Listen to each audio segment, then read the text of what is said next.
You're listening to a podcast of Reelblack Radio with Mike D and Steph Renee. Fridays 11 a.m. till noon on 900 AM WURD and 900 AM WURD.com. But joining us on the line, we have a very special guest. Yes. In the mode of love. Indeed. Love Jones. I know that's one of your favorite movies of all time. It right? was my life. I'm saying, it's very seldom when a movie comes out that you feel like you are looking at you on the screen. And so, yes, Love Jones is very important to my development. Well, next year is going to be 20 years. I know. And to celebrate, they're coming to Philadelphia, opening tonight in Oklahoma City, and then coming to Philadelphia on the 14th is Love Jones the Musical at the Miriam Theater. Yes. And with us on the line is one of the show's stars. Indeed. A beautiful, beautiful voice and very gifted artist, Chrisette Michele. Good morning, Chrisette, and welcome to WURD. Good morning. Thank you so much. Hey, well, congratulations. You guys open tonight. Yeah, it's going to be a fun night. We'll work out all the little kinks that we have today. We work out and let the audience know how much we love them when we're finished. But it's a really exciting time. We've been in rehearsals for a couple of weeks here in Oklahoma City. No, I mean, I'm excited. I mean, you're in it, Raheem DeVaughn, yes. Marsha Ambrosius. There's a big Philly It's a heck of a cast. Big Philly connection. Musiq Soulchild. Yeah. Lyte. Yeah, Dave Hollister. It's going to be a really, really fun time. I think the coolest part of it all is that we all get along. We've all worked together in other capacities. If not, we've met each other backstage. Marsha just yesterday walked onto the stage and said, "Nope, you're not doing that." You know what I mean? So it's that kind of like camaraderie that's going on. That's really dope. Yes, indeed. And I can let you know for sure that I have worn out "Oh Yeah" with you and Musiq and Robert Glasper on this program for as long as the album has been released. So it's really fun to know that you all are now going to get a chance to sing and work together on stage as a part of this production. Yeah, and in this capacity, me and Raheem had one of my very first tours, I think 8 years ago. I was just he, myself, and Solange. And so we built a relationship over the years, and now we refer to ourselves as cousins. So to be in an acting gig together, where we've got to remember lines and act things out for the first time together feels really nice. Yeah. No, I'm excited. So tell us what to expect. I mean, Love Jones, I know the movie inside and out, backwards and forwards. I can't wait to see what you guys do with it. But what can folks expect from this production? You know what? I think a lot of us relate to the production in general. So usually a musical has 7 songs. This one has 25. Wow. Yeah, you're at a concert / a play. And then it's telling the story of love and what a Love Jones really is. Me and Musiq got into this huge argument about why she would go back to her ex and then, not smack him before she leaves. Wait. I was trying to explain to him that when a woman loves, she loves us whole heart. It's hard for her to just erase her feelings. Women don't do that as well as maybe men are able to. And so we argued about that. And I said, that's what a Love Jones is. That's the point. Yeah. Finally, that was my comeback. But, at the end of the day, it's about love and how hard we love as men and as women. Wait, so there's so many people. So Musiq is doing the Lorenz Tate? Yeah. So he's playing Savon in the musical, and I think it's so cool because his voice is so bassy. Everybody doesn't get to hear his speaking voice; they hear his singing voice. I think what's really cool is to watch the artists he's fallen in love with over the years sort of come alive. You see the way they walk, the way they talk, the way they interact on stage as actors. But yeah, he's playing Lorenz Tate's role. Okay, nice. Who do you get to play? Yeah, I was going to say, break it down for us. Who's doing who? Sure. I'm playing Nina in the play. Nice.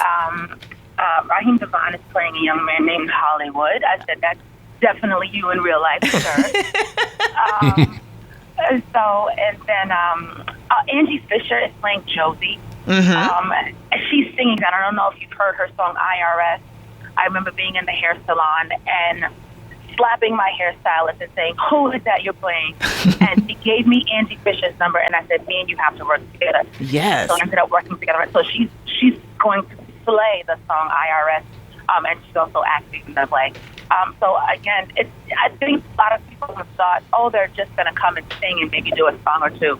but the singers are coming to really, hash out some real parts and act this thing out. Yes. Well, let me jump in and just ask you, aside from the production, which, we know that Philadelphia has a lot of love for, folks are going to come out in droves and come see this. But I wanted to talk to you about the beautiful photo shoot that you did for Essence Magazine. You, Jasmine Sullivan, and several other, prominent young ladies that really, it was tasteful and it was beautiful, and just kind of standing in confidence, appreciating various body sizes and showing that self-love. Since we've talked, Mike and I were talking about today's program. I bought that magazine. I got that one. It's sort of all about self-love. What did it mean for you to be showcased as beautiful and powerful in that kind of photo shoot, and the love that I hope you all got? Because I know that on my social media feeds, there was nothing but positive conversation about that. Sure. It started off very awkward. I didn't know that it was an issue about the size of my body. So at the beginning, I was just excited to do another magazine shoot.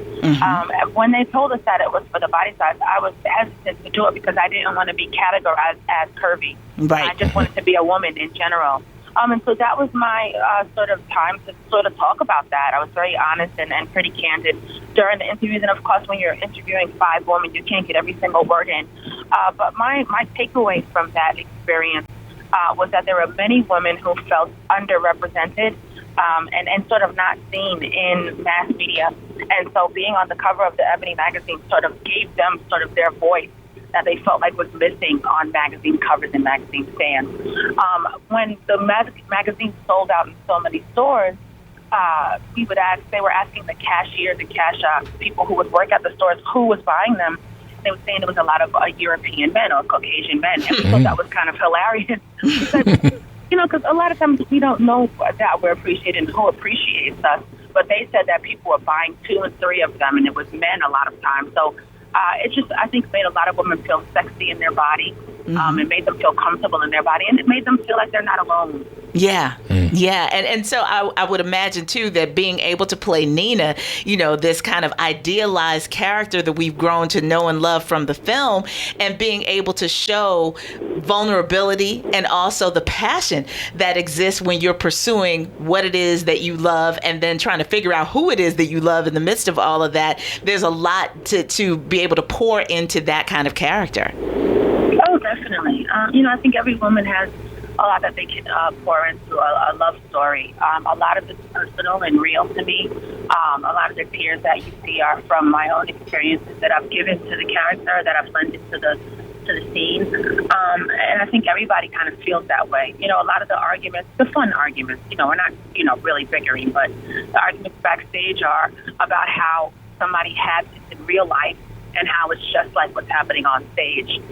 And, it's whether or not our own life is appropriate to insert into the stage play. So you're going to see a lot of personal testimony come through the acting when you come and see Love Jones for real. Yeah, it's really just part of our literature. Last week we were talking to a woman, and she says we have a cultural inheritance. Yes. In terms of a lot of the work has already been done. And it's just reclaiming it and repurposing it. So right. Love Jones does strike a chord in so many people's hearts. Did you see it in the theater? What is your personal connection to that? Time period? I was still on a bottle when it first came out. Oh, really? Okay. Yeah, but when I had one of my first dates later on, the gentleman who I was dating, he said, "What do you mean you've never seen Love Jones?" This was a few years back, and I said, "Well, I was really young when it came out." And so he gave me the DVD that he had, and he and I are no longer dating, of course, but I still have the DVD that I stole from him. So I stole his heart and his Love Jones DVD. And it's one of those, it's like Love and Basketball or just one of those pieces that you see yourself on the screen. Yeah. And as a kid growing up, you open up a 17 magazine or, one of the magazines on the rack, and you literally don't see yourself. And you're like, well, that lip gloss does not go well with my complexion. But that type of a film is one of the times where we all just start the film, we hear the poetry, we hear the timbre of their voices, we see the way they dress, And it's not Party of Five, but it's our Party of Five. It was our, I'm her. That's me. I look like that. Yep. Kind of a movie. Now, I really want people to come out to see it. So it's going to be at the Miriam Theater starting this Wednesday, September 14th. It's going to play through Sunday. Yeah. And Reelblack, we're giving away a pair of tickets on the website. So if you go right now to reelblack.com, reelblack.com, you can get the information on how you can win a pair of tickets to the Wednesday night show.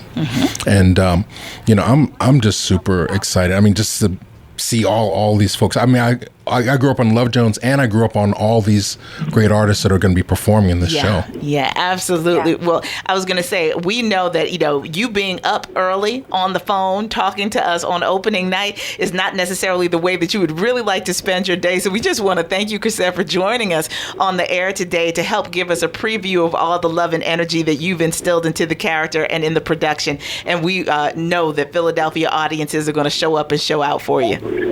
Thank you so much. I think some of the tickets are sold out, so if you are lucky enough to get tickets from the station, make sure you're calling in and figuring out how to do that. We love you so much. Thank you so much.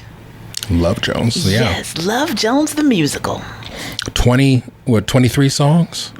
That's a concert. You can't beat that. I was going to say, and with all of those amazing voices too. So, I mean, it's one thing to say, oh, Love Jones is going to be restaged as a musical. I wonder how that's going to work. But when you think about Musiq Soulchild and Marsha Ambrosius and Chrisette Michele and Raheem DeVaughn, just MC Lyte, yeah. Yeah, I'm like, this is a big deal. Yeah, big. And the poetry. As well, mixing all that together, and it's got the endorsement of the writer-director Ted Wichter. Right, right. So this is fully endorsed. It's not. And shout out, most people probably know this if you saw the film and you love the film, but of course, all of Nina's poetry that is included in the film was written by our very own Sonia Sanchez. So, there's again yet another Philadelphia connection to the source material for this production. That's awesome. I'm super duper excited about that. So yes. Yeah, so make sure you go to reelblack.com so you can win a pair of tickets, because as you heard, there are at least one night worth of seats that are sold out. Yeah, it's going so fast. These are premium tickets at this point, and we want you all, as many of you as possible, to be able to cash in on that. Before we take our break, and lovejonesthemusical.com, we'll have the links. So if you want to order your tickets and buy them, make sure that you get to go. So you don't want to miss it. Lovejonesthemusical.com.